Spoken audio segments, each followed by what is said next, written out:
So a couple days ago, I made a 18-minute long video about Dan Campbell's crazy play calling and how it completely turned around the Lions. And it is either my best or worst H video, depending on how you look at it, all because of this game. Because when the Lions were playing the 49ers, I've seen Bulls come out of the gate with less gas than these guys did. I mean, I thought the final score was going to be somewhere in the 40s to somewhere in the teens as the Lions marched down the field at will. The Niners couldn't seem to buy a tackle from a fishing shop, much less make one on a football field, and going into half, they had a whopping 17-point deficit to make up. And then it happened.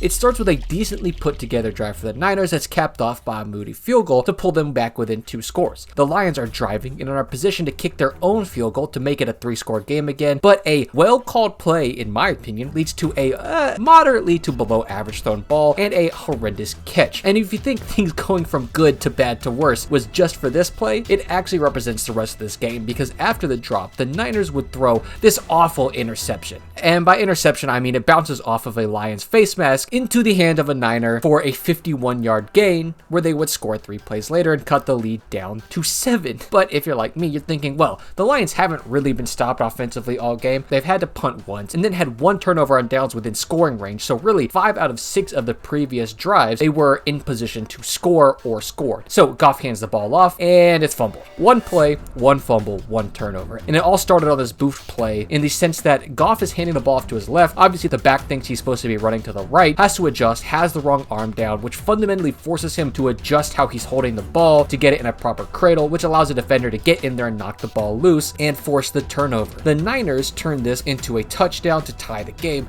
and then when you think anything else can't go wrong, Jack Fox hits the punt of a lifetime. I'm honestly just gonna give this punt its own video, but he demolishes it. And what should have been on a situation that pins them inside the 5, a freaking coverage guy steps in the end zone to give the Niners a 19-yard head start on what could have been their ticket back into this game. But I digress. They turn this drive into 3 more points. Now the Niners have a lead and the Lions have another chance to get back into the game, and as expected, they're driving, and now they are once again in range to kick a field goal with a ball on the 30. But now they're going to have the ultimate choke. Goff scrambles, ball looks like it kind of slips out of his hand and is nowhere close to St. Brown. And while the game wasn't technically over, I think we all knew from this point on that this game was done. And yes, there was also that run play on the goal line, which wasted some time, forced them to call a timeout, and effectively lost them the game there. But at that point, it was already such a stretch whether they'd be able to get back in this game or not that it didn't matter. So whether you blame Campbell's aggressive play calling or not, I think really only one of those 4th downs could be used against him. There were too many executional errors to blame anything more than just a top-down